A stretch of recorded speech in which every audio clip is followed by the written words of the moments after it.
मोक्षमार्गोपदेशिकः मोक्षमार्गोपदेशिकः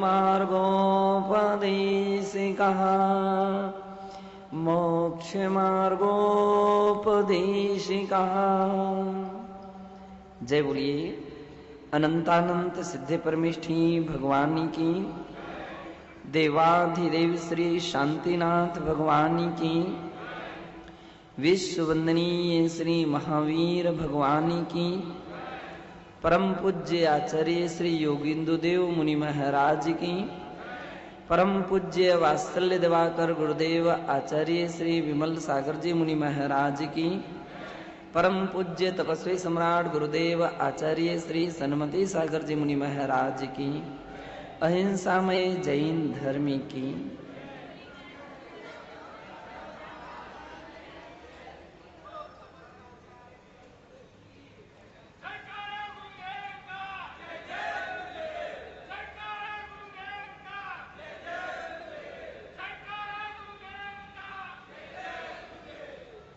बंधो, परमात्मा प्रकाश में भगवान सिद्ध परमेष्ठी के लिए हम बार बार नमस्कार करते हैं। और कल बतलाया गया था कि पूर्व काल में जिन तीर्थंकर राम, पांडव, भरत, सगर इत्यादि ने अभेद रत्नत्रय को, यानी पहले भेद रत्नत्रय को धारण किया, मुनि व्रत को धारण किया था। इसके उपरांत अभेद रत्नत्रय की साधना करके निर्वाण पद को प्राप्त किया था, सिद्ध पद को प्राप्त किया था। उन सिद्धों के लिए हम सभी ने बार बार नमस्कार किया था। आज उसी बात के लिए और आगे बढ़ाते हुए आचार्य महाराज कहते हैं कि यद्यपि व्यवहार नहीं से तो सिद्ध भगवान निर्वाण में विद्यमान हैं, उनका निर्वाण हुआ है, मोक्ष में हैं, पहुंच चुके हैं, लेकिन निश्चय नहीं से तो वे अपनी आत्मा में स्थित हैं। ऐसे सिद्धों के लिए नमस्कार करते हुए कहते हैं पांचवी गाथा। ते पुण्यवंदो सिद्धिगण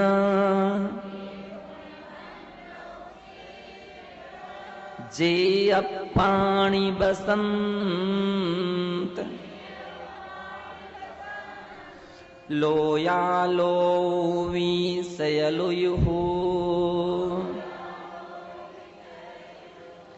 अच्छहि विमलयन्।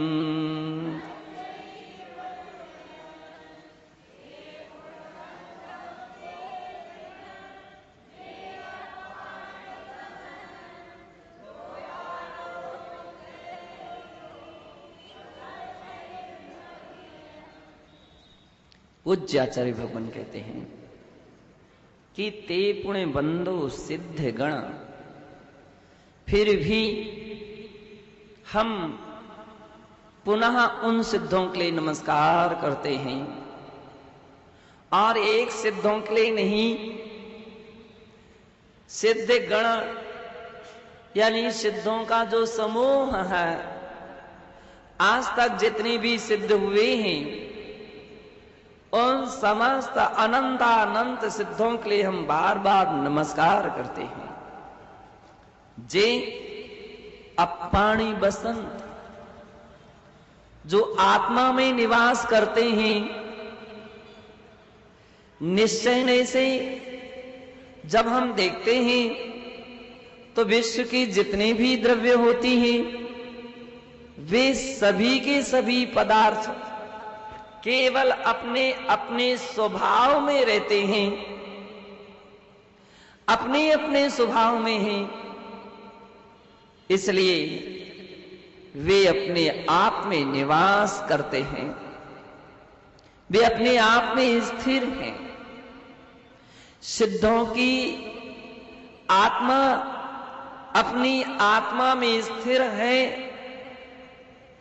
अपनी आत्मा को उन्होंने आत्मा में लगा दिया है, और लगा क्या दिया है, उसके फल को प्राप्त कर लिया है।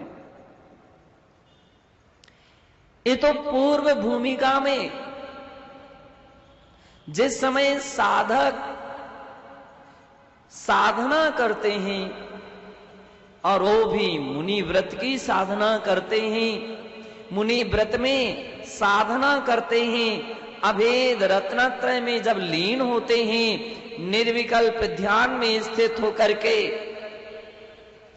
तो बंधो आचार्य महाराज उस समय कहते हैं कि वह उनकी परम ध्यान की दशा होती है। परम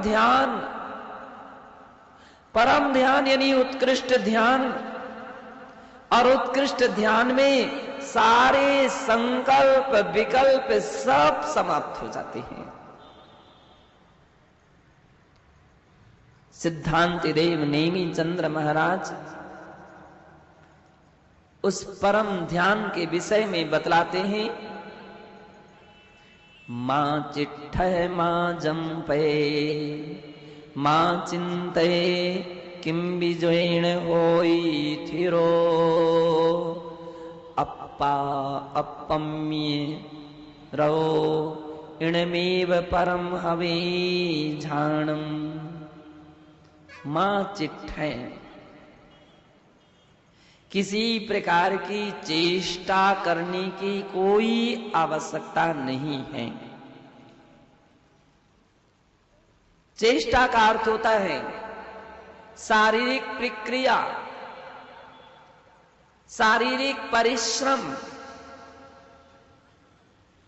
कोई आवश्यकता नहीं है। ऐसा नहीं है कि सिद्धालय पहुंचने के लिए हमको बहुत सारे कदम बढ़ाने पड़ेंगे। अगर ऐसी बात आ जाए तो व्यक्ति घबरा जाएगा, क्योंकि सिद्धालय कितनी बहुत 7 राजू ऊपर है। मध्य लोक से 7 राजू है। अब तो गिरनार जी की सीढ़ियों के नाम सुनकर के घबरा जाते हैं। जैसे ही मालूम चलता भाई 11,000 सीढ़ियां चढ़ना है घर की तो 11 सीढ़ी नहीं चढ़ पाते हैं, और 11,000 सीढ़ियों के नाम सुनते ही तो व्यक्ति हिम्मत ही तोड़ देता है। पहले से ही बोलने लगता है, अरे यार इतनी सीढ़ियां कैसे चढ़ेंगे, ये तो हो ही नहीं सकेगा। भगवान का नाम ले ले करके व्यक्ति चढ़ता है। समेध शिखर जी की पर्वत पर चढ़ने के पहले अगर उसको मालूम चल जाए कि 9 किलोमीटर आपको पहले चढ़ना पड़ेगा, 9 किलोमीटर चढ़ना ही चढ़ना है, हिम्मत टूटने लगती है लोगों की। पूज्य गुरुदेव आचार्य विमल सागर जी महाराज जिस वक्त समेध शिखर जी में थे, तो बहुत सारे लोग महाराज के पास पहुंचते थे कि महाराज इतना ऊंचा इतना बड़ा पहाड़ हम कैसे चढ़ेंगे। महाराज बोलते थे घबराओ नहीं, आराम से चढ़ जाओगे। कोई उपाय कोई रास्ता बतला दीजिए कि हमारी वंदना आराम से हो जाए। तो महाराज एक मंत्र देते थे, और वो था उनका ओम ह्रीम अनंतानंद परम सिद्धेभ्यो नमः। बोले बस कदम कदम पर एक ही मंत्र बोलते जाना, ओम ह्रीम अनंतानंद परम सिद्धेभ्यो नमः, ओम ह्रीम अनंतानंद परम सिद्धेभ्यो नमः, ओम ह्रीम अनंतानंद परम सिद्धेभ्यो नमः। बस तुम्हारी यात्रा सुगम हो जाएगी। यानी एक छोटे से पर्वत पर चढ़ने के लिए, अभी इतना बड़ा पर्वत नहीं है सिद्धालय की अपेक्षा से। सिद्धालय जितनी ऊंचाई पर है, पर्वत तो फिर उसके सामने एक राई के बराबर भी नहीं है। बंधु सोचो कैसे इतनी ऊंचाई को पाओगे। तो घबराने की इसलिए आवश्यकता नहीं है क्योंकि पैर से नहीं जाना पड़ेगा। सिद्धालय पहुंचने के लिए, सिद्ध अवस्था को पाने के लिए तो सशरीर व्यक्ति जा ही नहीं सकता है, अशरीरी अवस्था को प्राप्त होना पड़ेगा। और अशरीरी अवस्था को प्राप्त होने के लिए उसको मुनि बनना पड़ेगा, मुनि बनना पड़ेगा, दीक्षा धारण करनी पड़ेगी, रत्नत्रय को धारण करना पड़ेगा। और रत्नत्रय धारण हो जाने के बाद फिर परिणामों की समता के साथ आत्मा का ध्यान में उतरना पड़ेगा। और जब धीरे धीरे व्यक्ति निर्विकल्प ध्यान में पहुंच जाएगा तो आचार्य कहते वहां कुछ भी चेष्टा करने की आवश्यकता नहीं रहेगी, कोई भी चेष्टा की आवश्यकता नहीं रहेगी, शारीरिक कोई प्रक्रिया नहीं करना है, आसन भी नहीं लगाना है, क्योंकि निर्विकल्प ध्यान में आसन भी एक विकल्प है। सामयिक पाठ में कहा गया है कि हे भव्य, तो उस परम समाधि की ओर बढ़ने के लिए आसन, सिंहासन और योगासन सारे के सारे संस्तर, इन सब का त्याग कर दे, सबको विकल्प छोड़ दे। क्योंकि ये यदि आपके मन में बने रहेंगे, बहुत सारे लोगों की धारणा है कि मोक्ष जो होगा वह पद्मासन लगाने से होगा। कई लोग बोलते हैं मोक्ष जो होगा वो खड़गासन से होगा। कई लोगों की कल्पना है कि अर्ध पद्मासन से होगा। यद्यपि मोक्ष जाने के लिए प्रशस्त आसन 3 ही माने गए हैं। कायोत्सर्ग मुद्रा यानी खड़गासन, पद्मासन और पल्यंकासन अर्ध पद्मासन, 3 ही मुद्रा हैं। हम भगवान की प्रतिमाओं को जब देखते हैं तो 3 ही प्रकार की मुद्रा दिखती है। एक तो खड़ी हुई प्रतिमा, एक बैठी हुई पद्मासन और एक पल्यंकासन अर्ध पद्मासन। चूंकि अपने इस देश में प्रायः जितनी प्रतिमाएं हैं वे सभी की सभी पद्मासन में हैं, लेकिन कर्नाटक और तमिलनाडु के पास, तमिलनाडु में जाकर के देखा जाए तो वहां बहुत सारी प्रतिमाएं, बड़ी बड़ी विशाल प्रतिमाएं अर्ध पद्मासन मुद्रा में भी हैं, पल्यंकासन में भी हैं। ये मोक्ष की 3 आसन मोक्ष पाने के लिए प्रशस्त मानी गई हैं अथवा ध्यान करने के लिए प्रशस्त मानी गई हैं। जितने भी आज तक वर्तमान के 24 के तीर्थंकर मोक्ष को प्राप्त हुए हैं, उनमें 21 तीर्थंकर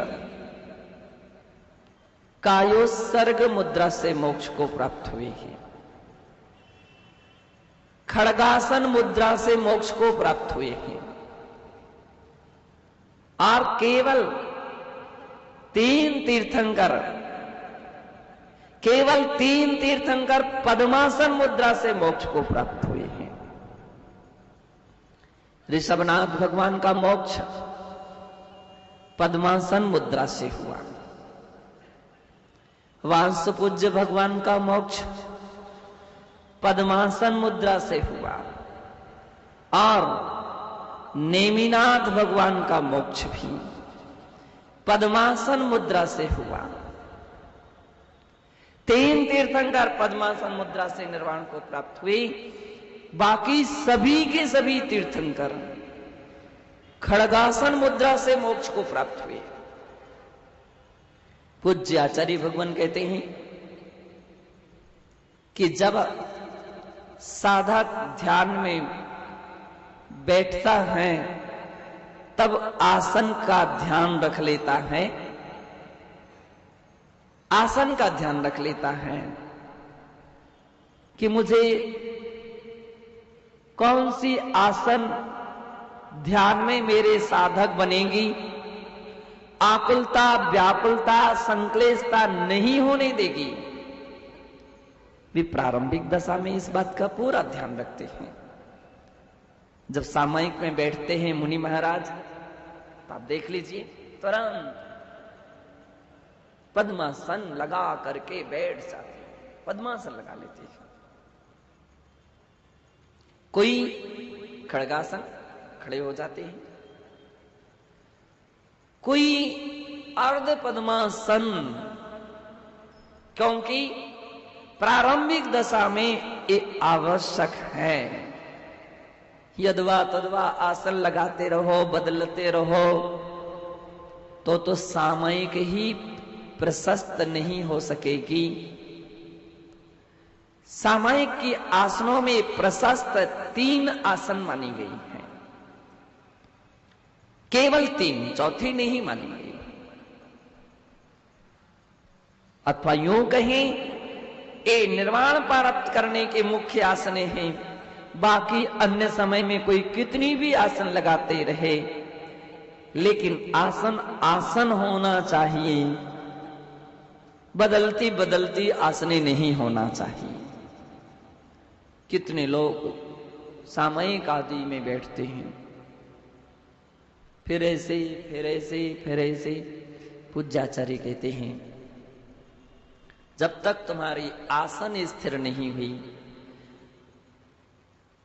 तो तुम्हारा मन स्थिर कैसे हो सकेगा। आसन स्थिर होना चाहिए तो मन स्थिर होगा, आसन ही स्थिर नहीं है,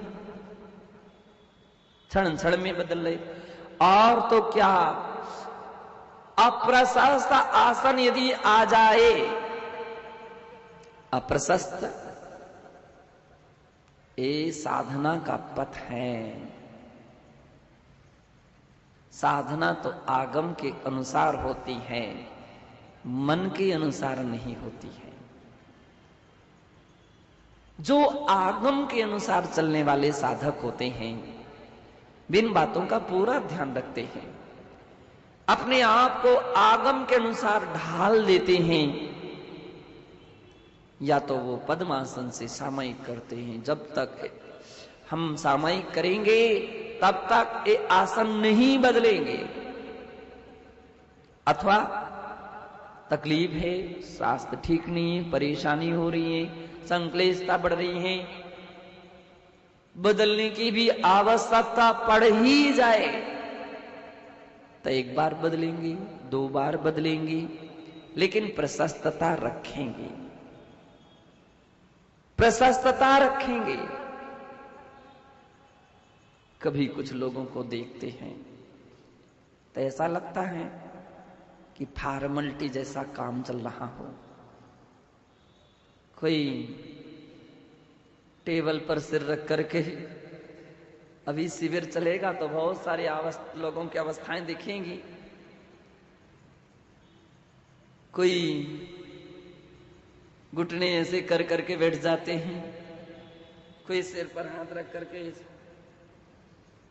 इसका मतलब है कि भी आपने अध्ययन नहीं किया है, ज्ञान के क्षेत्र पर नहीं आ पाए हैं तो साधना सही नहीं हो पा रही है,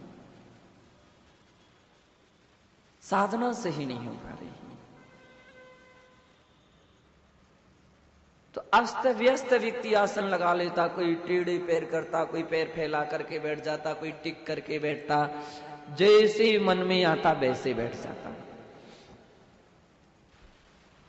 ये तो इससे कोई ध्यान नहीं हो सकता है, ध्यान नहीं हो सकता। क्या ध्यान होगा? नींद आएगी और भी यहां वहां उपयोग जाएगा, मन भटकेगा।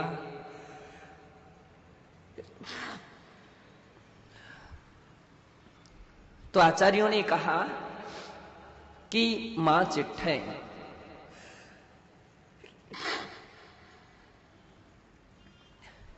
किसी प्रकार की चेष्टा मत करो,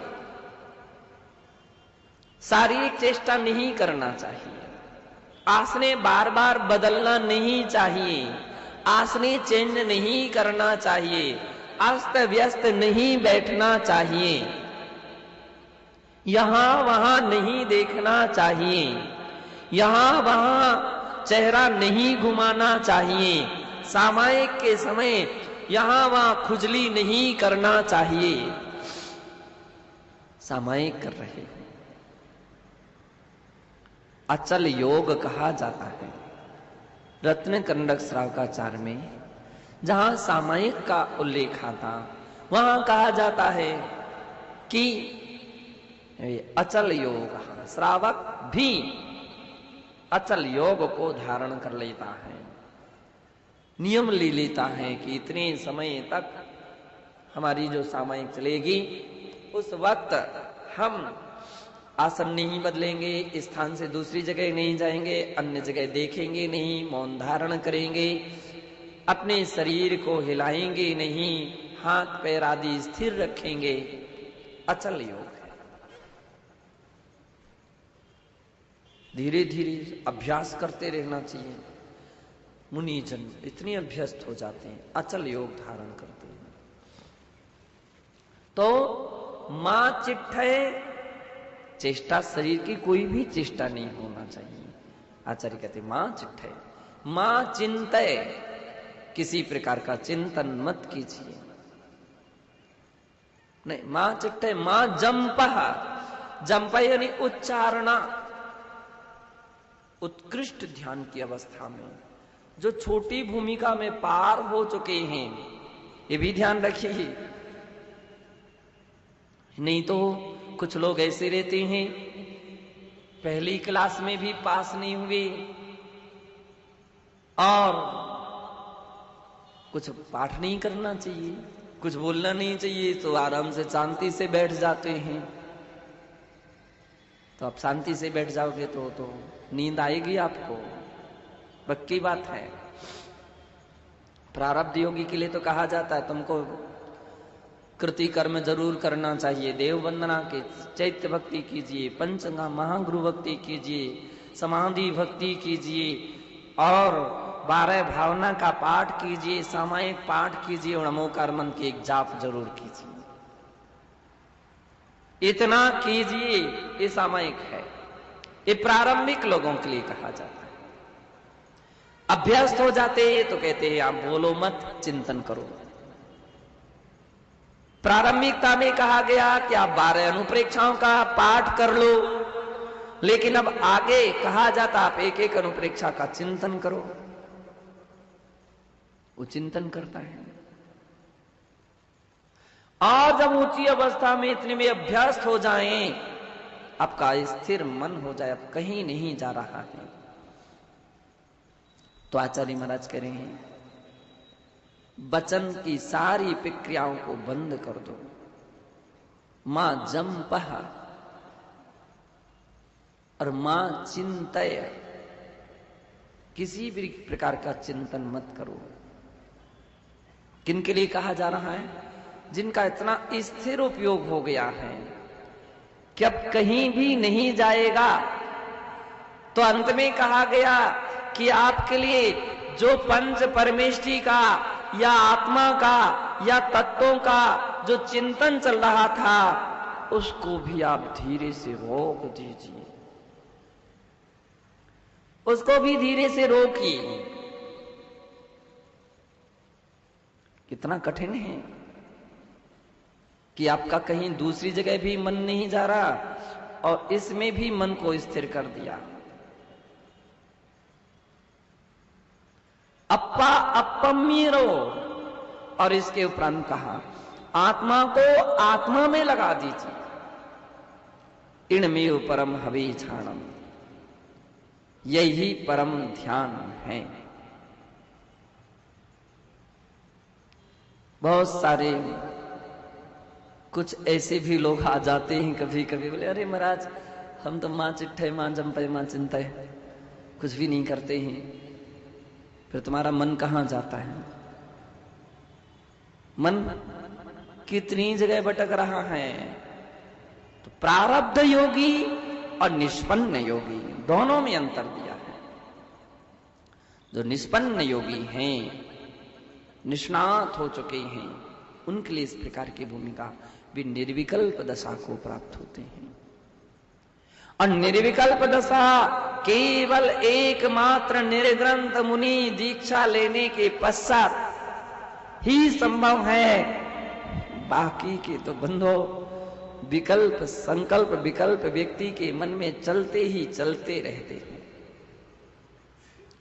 इसका मतलब यह भी नहीं कि सभी मुनि दीक्षा लेने के बाद सभी मुनियों को ही निर्विकल्प दशा हो ही जाती हो। भावलिंगी जो मुनि होते हैं वे अप्रमत्त दशा को जब प्राप्त होते हैं तब उनकी निर्विकल्प दशा बनती है और उसमें सारी प्रक्रिया हो जाती। मां चिट्ठय हो जाता, मां चिंतय हो जाता, मां जंपय हो जाता और अप्पा अपम्यरो की भूमिका हो जाती, शुद्धोपयोग की भूमिका बन जाती है। फिर जहां ध्यान ध्याता ध्येय को न विकल्पे वच भेद न जहां चिदे भावी कर्म चिदे से करिता चेतना क्रियाता तीनों अभिन्न अखंड शुद्ध उपयोग की निश्चल दशा रही है प्रगटे जहां दृक ज्ञान व्रत ये तीन धा एक लसा। वह शुद्धोपयोग की दशा योगियों के लिए हो जाती है। इसलिए जिन राम पांडव सगर आदि महापुरुषों ने तीर्थंकरों ने ऐसी मुनि दशा को प्राप्त करके इस प्रकार की शुद्धोपयोग की अवस्था को प्राप्त किया, निर्विकल्प ध्यान को प्राप्त किया, धर्म ध्यान से शुक्ल ध्यान के द्वारा श्रेणी आरोहण किया है, कर्मों का क्षय करके निर्वाण को प्राप्त किया है। बंधो उन सिद्धों के लिए हमने नमस्कार किया था। और यहां आचार्य महाराज कह रहे हैं कि वे निर्वाण को प्राप्त हो चुके, मोक्ष में जाकर के विराजमान हो गए। निर्वाण में बसंती कल पढ़ा था अपन ने, निर्वाणी बसंती निर्वाण में रहते हैं, लेकिन ये व्यवहारने का कथन है। उपचरित असद्भुत व्यवहारने से ऐसा कहा जाता कि सिद्ध भगवान सिद्ध शिला पर विराजमान है, लेकिन निश्चय नहीं से तो आचार्य महाराज कहते हैं ते पुण्यवंदो सिद्धि गण जे अपाणि बसंत। जो अपाणि बसंत, जो आत्मा में निवास करते हैं, केवल आत्मा में निवास करते हैं। और बंधो रागी लोगों को जब देखा जाए, आप किस में निवास करते हैं? तो कोई घर में निवास करते हैं, किसी के हृदय में घर निवास करता है, किसी का मन दुकान में निवास करता है, किसी की आत्मा पुत्र पत्नी में निवास करती हैं, किसी की धन दौलत में निवास करती हैं, किसी की ग्राहकों में निवास करती हैं, किसी की भोजन खाने पीने में। फिर तो संसार है, आप देखते देखते चले जाइए कि आपका मन कहां कहां जा रहा है, वहां निवास कर रहा है। और महापुरुषों की आत्मा तो आत्मा में निवास करती है। वे जब ध्यान में बैठते तो अप्पा अपम मीरो, जिन्होंने ऐसी कठोर साधना की है कि आत्मा को आत्मा में लगा दिया है, और ऐसा लगाया कि फिर केवल आत्मा के अलावा उन्हें कुछ भी ध्यान नहीं आया, कुछ भी नजर नहीं आया।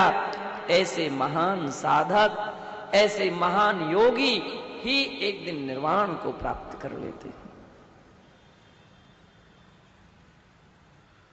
पांडवों से जब पूछा गया कि आपको क्या दिख रहा है, जब वे धनुर्विद्या सीख रहे थे तो उन्होंने कहा, अर्जुन ने कहा था कि मुझे एकमात्र अपना लक्ष्य दिख रहा है। जिस काली मिर्ची को निशाना बनाना था, अर्जुन कहते हैं मुझे काली मिर्ची के अलावा कुछ भी नहीं दिख रहा है। तो समय कहा था कि अब तुम पास हो गए हो। उनके गुरु जो थे द्रोणाचार्य, उन्होंने कहा तुम पास हो चुके हो।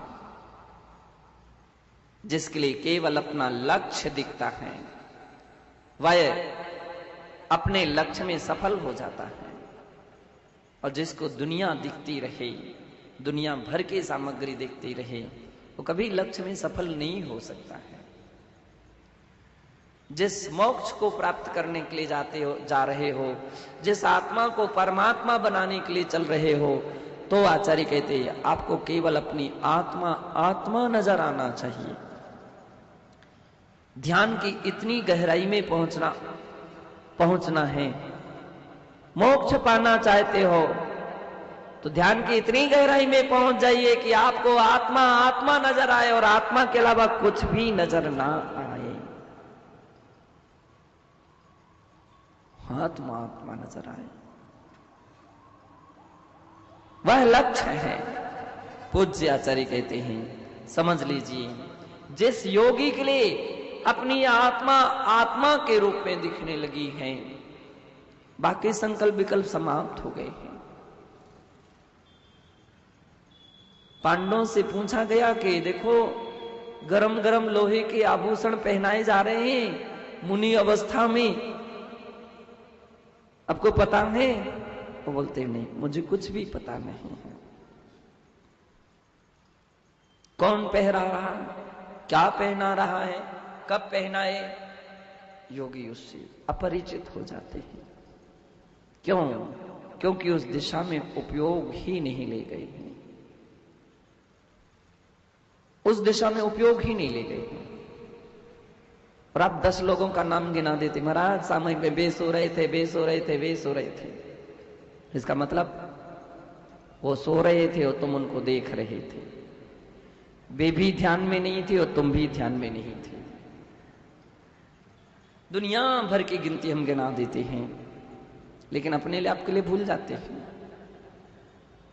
कि वो भी नहीं थे, तुम भी नहीं थे। तुम्हारा ध्यान भी सामयिक में नहीं था, आत्मा में नहीं था। तो अपनी आत्मा का ध्यान करने के लिए सारे संकल्प विकल्प छोड़ना पड़ेंगे, फिर कुछ भी नहीं नजर आएगा, कुछ भी नहीं सुनाई पड़ेगा। और जो सुनाई भी पड़ेगा तो अनसुना कर दिया जाएगा, उस पर ध्यान नहीं है।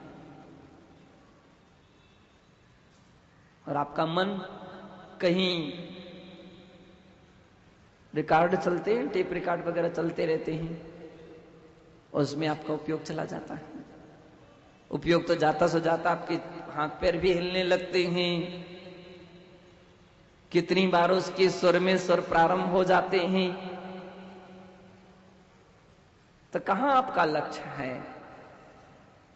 यदि कहीं कदाचित ऐसे स्थान पर सामयिक करने का अवसर आ जाए कि कोई बाजार हो, कोई पर्वत हो, कोई मंदिर हो, तो सारे दृश्य आपको दिखते रहते हैं, एक क्षण के लिए भी आपकी आंखें बंद नहीं हो पाती हैं। कैसे आप ध्यान कर सकेंगे? कैसे लक्ष्य तक पहुंच सकेंगे? पूज्य आचार्य भगवान कहते हैं कि इन सब पर तो कंट्रोल करना ही पड़ेगा। बड़ी तकलीफ होती महाराज आसन लगाने में, मेरी तो कमर दर्द करने लगती, मेरे घुटने दर्द करने लगते हैं, मेरा तो सिर चकराने लगता है। हाँ, प्रारंभिक दशा में सब कुछ संभव है, सब होता है, तुमको ही नहीं सभी को होता है और होगा ही। धीरे धीरे आप शरीर को उस प्रकार के संस्कारों में ढालते जाइए, ढालते जाइए। कुछ दिन के बाद ऐसी स्थिति आ जाएगी, फिर कुछ भी तकलीफ नहीं होगी, कुछ भी परेशानी नहीं होगी। तो आचार्य महाराज ने कहा कि लेकिन कब होगा? जब तुम्हारा इस दिशा में सम्यक चिंतन होगा, सम्यक विचार होगा, तो अपने अंदर में परिवर्तन आएगा। हम कभी भी लौकिकता में भी बैठते हैं तो भी हम स्थिर नहीं बैठ पाते हैं, जबकि स्थिर बैठने का प्रयास करना चाहिए। अखिल भैया, टिक करके हाथ टेका लगा करके नहीं, हाथ नीचे रख करके बैठिए। विनय भैया, सीधे बैठने का प्रयास करना चाहिए। अब इतना तो अभ्यास करना ही पड़ता है। यदि हमने ऐसा ऐसा धीरे धीरे प्रयत्न किया, प्रयास किया, तो एक दिन ऐसा भी आ जाएगा कि आपकी सामायिक आराम से हो सकेगी। फिर तो मुनि दीक्षा के बाद में भी आराम से आप सप्तम गुण स्थान को प्राप्त कर सकोगे। निष्प्रमाद भूमिका बन जाएगी, निष्प्रमाद भूमिका बनेगी। और यदि प्रारंभिक भूमिका में यदि कमजोरी आ गई तो फिर आगे तो कमजोरी ही कमजोरी बनी रहेगी, वो उसका निकलना बड़ा कठिन हो जाएगा। फिर आप कहेंगे हम तो पहले से भी ऐसा रहते थे, हम पहले से ऐसी इस प्रकार की स्थिति थी, पहले से थी। तो अब इसका मतलब बनी रहेगी वो, और बनी रहेगी तो इसका मतलब आप अपने कभी लक्ष्य में सफल नहीं हो सकेंगे, लक्ष्य में कभी सफल नहीं हो पाएंगे। उन आदतों को चेंज करना पड़ेगा। पहले से आप 2 टाइम भोजन करते थे, आप कहते रहो हम 2 टाइम करते थे, तब मुनि बन करके भी 2 टाइम चलेगा क्या? अब तो नहीं कह सकते हो कि हम तो पहले से भी 2 टाइम करते थे। पहले से करते थे, भली करते थे, लेकिन अब नहीं कर सकते हो, अब नहीं कर सकते हो। पहले क्या तुम करते थे उसको भूल जाओ, पहले क्या करते थे, लेकिन जो अनुचित था वह अब नहीं कर सकते हो। ये भूमिका में है बंधो। ऐसे साधक आत्मा स्वरूप में लीन होते हैं और अपम्यरो आत्मा को आत्मा में लगा देते हैं। केवल स्वासंवेदन, केवल स्वासंवेदन जहां पर चलता है, स्वानुभूतियां के झरने जहां झरते रहते हैं, स्वानुभूति के झरने हैं, आत्म रस का रसास्वादन जहां पर चलता रहता है, वह दशा अचिंत अलौकिक दशा होती है। पूज्य आचार्य भगवान कहते कि जिन साधकों ने ऐसा पूर्वाभ्यास किया है बंधो, वे ही मोक्षगामी जीव हैं, भावी सिद्ध कहलाते हैं। आज ऐसी अवस्था में दिख रहे हैं। बतलाते हैं ललना के पैर पलना में दिखने लगते हैं, यानी महापुरुषों के लक्षण तो बचपने में से ही नजर आने लगते हैं। महापुरुषों के लक्षण बचपने में ही झलकने लगते हैं। मुनि बाद में बना जाता है, पहले गृहस्थ दशा में भी मुनि चर्या दिखने लगती है, मुनि जैसी वृत्ति दिखने लगती है। ये पहली अवस्था आ जाती है। मूर्तियां बाद में बनाई जाती हैं। सबसे पहले शिल्पीकार की दृष्टि में मूर्ति आ जाती है। शिल्पीकार की दृष्टि में कि मुझे किसकी मूर्ति बनाना है, पारसनाथ की बनाना है कि महावीर भी भगवान की बनाना है, पद्मासन बनाना है कि खड़गासन बनाना है। ये उसकी दृष्टि में सारी बातें आ जाती हैं। मूर्ति पहले आ गई है और इसके उपरांत फिर मूर्ति का निर्माण होता है। चित्रकार चित्र बाद में बनाता है, पहले चित्र उसकी दृष्टि में आ जाता है, पहले उसकी दृष्टि में आ जाता है। इसी प्रकार से मुनि दीक्षा कि पहले ही व्यक्ति के अंदर में मुनित्वपना नजर आने लगता है। उसकी चर्या, उसका उठना बैठना, खाना पीना, रहना, बोलना, जो कुछ भी मुनियों की चर्या होती है, आप देख लीजिए झलकने लगती है। जो ज्ञान के साथ संयम के पथ पर बढ़ते हैं ना, विवेक के साथ बढ़ते हैं, वास्तविक रूप में बढ़ते हैं, उनके अंदर में सब कुछ झलकने लगता है। और जिनके अंदर में पहले झलकने लगा है, बाद में जब दीक्षा हो जाने के बाद फिर उनमें और अधिक नया निखार आ जाता है, अधिक निखार आ जाता है। लेकिन जो पहले से ही नहीं संभले हैं, वे आगे जाकर के क्या संभल पाएंगे? वे नहीं संभल पाते हैं। और उनमें जो निखार आना चाहिए, जो उपलब्धियां होना चाहिए, वो कुछ भी नहीं हो पाती हैं। इसलिए बंधो, पूज्य आचार्य महाराज कहते हैं, सिद्ध जब बनो, पहले सिद्ध दशा तुम्हारे अंदर झलकने लग जाए। ऐसा पुरुषार्थ कीजिए कि सिद्धता अवस्था तुम्हारे अंदर में प्रकट महसूस होने लग जाए,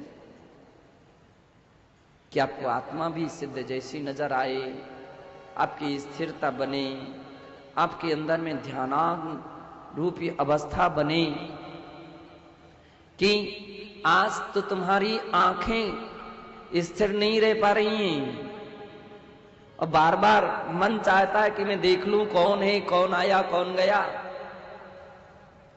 तो आत्मा कैसे तुम देख पाओगे? और अभी तो आंखें को तुम स्थिर नहीं कर पाओगे, पर कर पा रहे हो।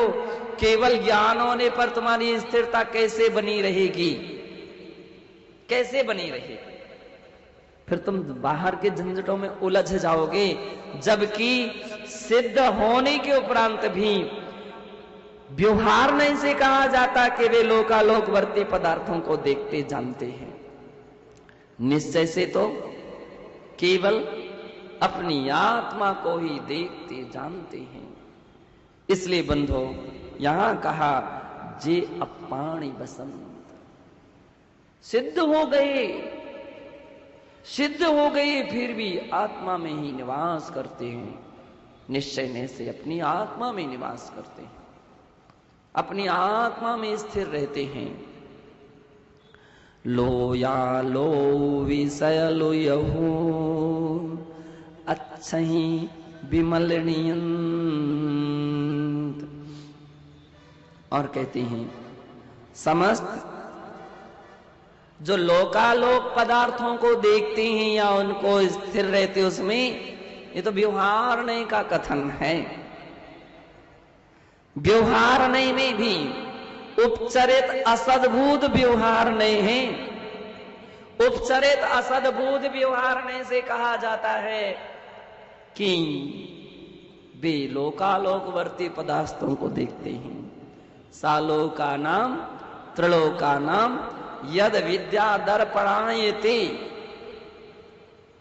आलोक सहित लोक को जिनकी विद्या में ये सारे दर्पण की तरह झलकते हैं या उनको देखते हैं, ऐसा कहोगे तो उपचरित असद्भुत व्यवहार नहीं है। उपचरित असद्भुत व्यवहार नहीं से लोकालोक को देख रहे हैं, और निश्चय नहीं से तो कह रहे हैं अपाणी बसंत, केवल अपनी आत्मा में निवास करते हैं, केवल आत्मा में ही स्थिर रहते हैं, केवल अपनी आत्मा में ही लीन रहते हैं, ऐसे सिद्ध परमेष्ठी हुआ करते हैं, ऐसे सिद्ध भगवान हुआ करते हैं। पूज्य आचार्य भगवान यहां इसी बात के लिए बतला रहे हैं कि वो भी एक ही भावरूप अवस्था में लीन रहते हैं। लेकिन इसका मतलब यह भी नहीं कि पर पदार्थ उनके ज्ञान में नहीं झलकता है।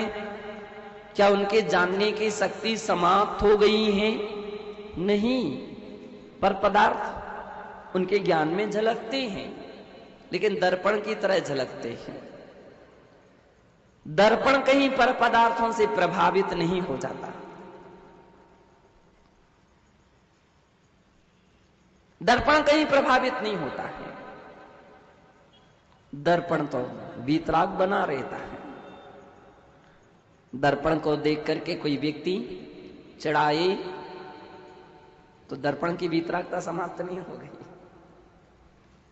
और कोई हंसे तो उसको कोई अंतर नहीं आता। यद्यपि वो अचेतन है, उसमें वीतराग गुण तो आत्मा का है, लेकिन जैसे किसी बाह्य पदार्थों की विकृत होने पर दर्पण में विकृति नहीं आती, केवल प्रतिबिंब झलकता है, ये उसकी निर्मलता का प्रतीक है कि कांच इतना निर्मल है, स्वच्छ है, साफ है कि वैसे पदार्थ जैसे होते वैसे के वैसे उस दर्पण में दिखने लगते हैं। बंधो, पूज्य आचार्य भगवान कहते हैं कि वीतरागी भगवान भी पदार्थों में एक ही भाव रूप नहीं हो जाते हैं, लीन नहीं हो जाते हैं, तन्मयता के साथ नहीं जानते हैं, अपितु ये तो उनके ज्ञान की निर्मलता है कि पदार्थ उनमें दिख रहे हैं। तीनों लोकवर्ती पदार्थ, तीनों कालवर्ती पदार्थ और प्रत्येक द्रव्य की समस्त पर्यायें एक साथ झलकती हैं, लेकिन बंधो वे तन्मय भाव से नहीं देखते हैं, अपितु तो ज्ञाता भाव है, ज्ञाता ज्ञेय संबंध है। किसी के लिए अगर तन्मयता के साथ देखने लग जाए तो क्या परेशानी हो जाएगी? किसी को कांटा लग गया तो जैसे उसको वेदना हो रही है तो वैसे उनको वेदना होना चाहिए, ये तन्मयता का अर्थ है। किसी के इष्ट का वियोग हो गया, वो रो रहा है तो वेदना उनको भी होना चाहिए, लेकिन वेदना नहीं होती है, क्योंकि वेदना होने लग जाए तो वीतरागी नहीं रहेंगे। कोई व्यक्ति भोजन में कुछ सामग्री का टेस्ट ले रहा है, अगर तन्मयता से जाने तो उनको भी टेस्ट आना चाहिए। टेस्ट का ज्ञान एक अलग बात है, और उसका तन्मय भाव होना एक अलग बात है बंधु। अग्नि के जानने से जलना चाहिए, तो तन्मय हो गए हैं, अग्नि रूप हो गए हैं। तो तन्मय भाव से नहीं जानते हैं, इस बात के लिए ध्यान रखिए। क्योंकि भगवान के इस केवल ज्ञान के ऊपर किन्हीं दर्शनकारों ने भी एक ऐसा प्रश्न खड़ा किया कि यदि वे विश्व के चराचर पदार्थ जानते हैं तो उन्हें भक्षा पक्ष का भी ज्ञान होगा। ऐसा कुतर्क किया गया है। तो ज्ञान होगा, ये तो बिल्कुल सही, ज्ञान होगा, लेकिन ज्ञान कैसा होगा? ज्ञेय रूप में होगा।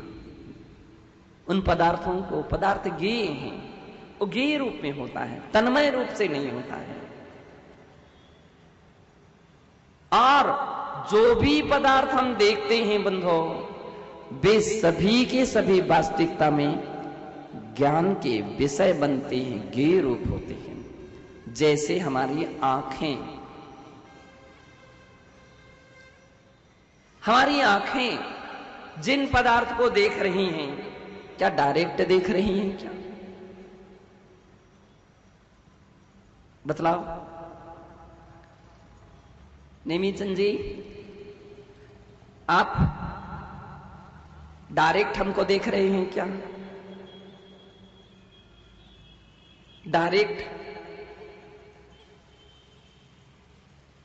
डायरेक्ट नहीं देख पाते हैं।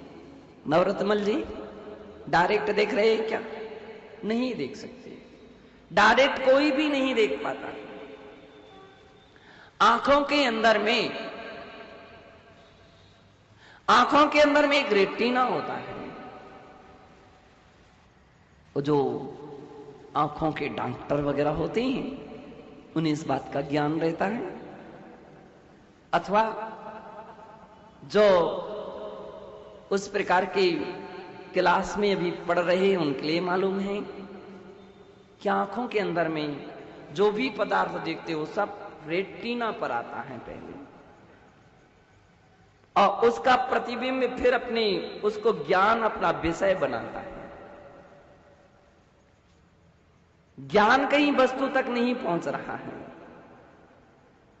आत्मा के प्रदेश, मान लीजिए इस पेन को हमने जाना, तो क्या जाना? क्या हमारी आत्मा के प्रदेश पेन तक पहुंचे? यदि पहुंचे हैं, आत्मा के प्रदेश पेन तक पहुंचे, तो इसका मतलब आत्मा के प्रदेश बाहर निकले हैं।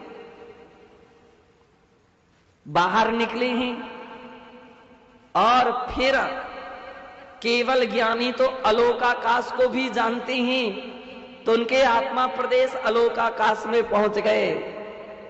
फिर वो अलोकाकाश नहीं रहा, क्योंकि अलोकाकाश में तो केवल एक ही द्रव्य रहती है, दूसरी द्रव्य नहीं रहती है। और आत्मा प्रदेश पहुंच गए, इसका मतलब दूसरी द्रव्य पहुंच गई, सिद्धांत बाधित हो जाएगा। आत्मा प्रदेश नहीं पहुंचते हैं, आत्मा प्रदेश नहीं निकलते हैं, ज्ञेय बनती वस्तु वो हमारे ज्ञान का विषय बनती है। नहीं तो केवली भगवान के तो हमेशा हमेशा बाहर ही बाहर प्रदेश बने रहेंगे, फैले ही फैले रहेंगे।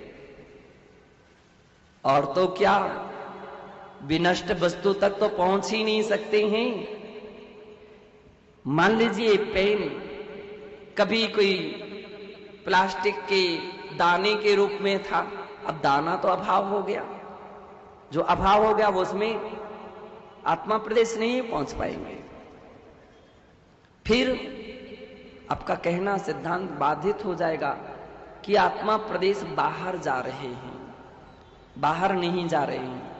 आत्मा प्रदेश तो अपने आत्मा में है, मात्र विशेषता ये है सारे पदार्थ जो जो भी हैं वे उसके ज्ञेय बनते हैं, उसके रेटिना में आ रहे हैं। जैसे आंखों में वस्तु आती है, वह रेटिना में वो वस्तु भी नहीं आती है, गे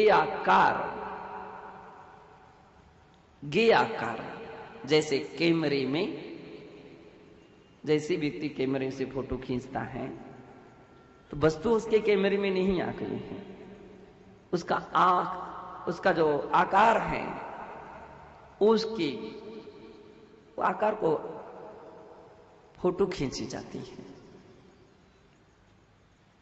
ना कैमरा उस वस्तु में चला गया, ना वस्तु उसमें आ गई है।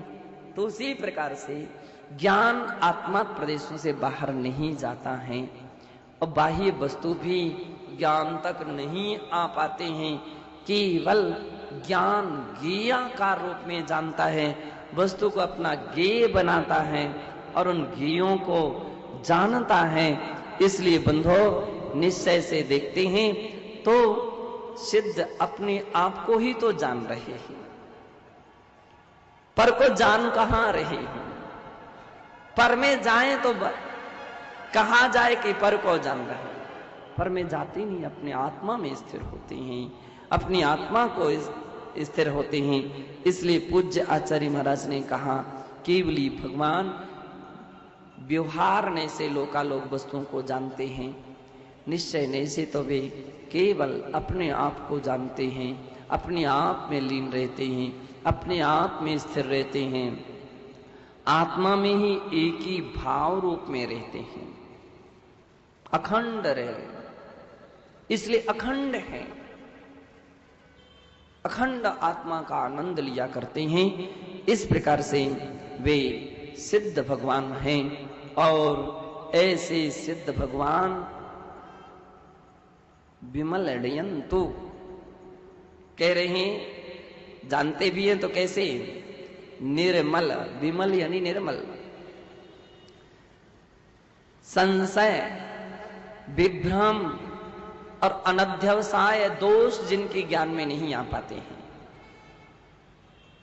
जैसे स्वच्छ निर्मल दर्पण पदार्थ को यथावत जानता है, देखता है, केवली भगवान भी व्यवहार नय से भी पदार्थों को जो जैसा है, जिस रूप में है, उसी रूप में यथावत जानते हैं, ना कुछ कम जानते हैं ना कुछ अधिक जानते हैं, ना कम ना अधिक, ना उससे कहीं विपरीत जानते हैं, 1% भी डिफरेंस नहीं रहता है। कैमरे में, कंप्यूटर में फिर भी अंतर है, डालते हैं, और कपड़े का कलर सही नहीं आ रहा तो उसमें दूसरा कलर डाल करके उसको और डार्क कर दिया जाएगा। कोई वस्तु ज्यादा डार्क हो रही, उसको कम, गोरे आदमी को काला दिखाया जा सकता है कैमरे में, गोरे आदमी को काला दिखाया जा सकता है, और सांवला हो, काला हो तो उसको गोरा भी दिखाया जा सकता, बिल्कुल अंग्रेज जैसा दिखाया जा सकता है। उसके अंदर में ऐसे सिस्टम है।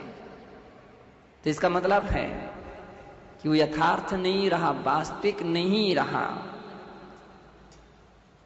इसलिए शास्त्र कहते अन्युन मनति रक्तम याथा तथ्यम विनाच विपरीतात निस्संदेहम वेदे यदा तज्ज्ञान मागमिना।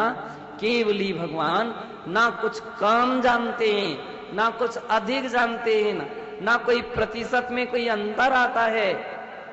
इसलिए बंधो हम भगवान के वचनों पर विश्वास रखते हैं, हम श्रद्धा रखते हैं कि भगवान जो कुछ भी कहेंगे उसमें 1% भी डिफरेंस नहीं रहेगा। वे जो कुछ भी जानेंगे उसमें 1% भी डिफरेंस नहीं रहेगा।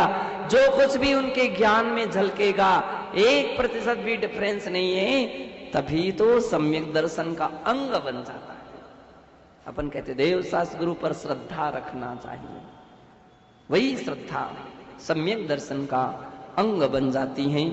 हम वे सिद्ध भगवान इस प्रकार से पदार्थों के लिए निर्मल रूप में व्यवहार से देखते हैं और निश्चय से अपनी आत्मा को देखते हैं और अपनी आत्मा में निवास करते हैं। हम बड़ी भक्ति भाव से उन सिद्धों के लिए बारंबार नमस्कार करते हैं कि हे प्रभु, वह शक्ति जरूर दीजिए हमको कि हम भी आपके जैसे पद चिन्हों पर चल चल करके एक दिन वैसी अवस्था को प्राप्त कर सकें, उस अवस्था को प्राप्त हो सकें। यह इस गाथा का सार संक्षेप है, सारांश है। उसको अंगीकार करें, धारणा बनाएं इसी पुनीत भावना से। जय बोलिए अनंतानंत सिद्ध परमेष्ठी भगवान की।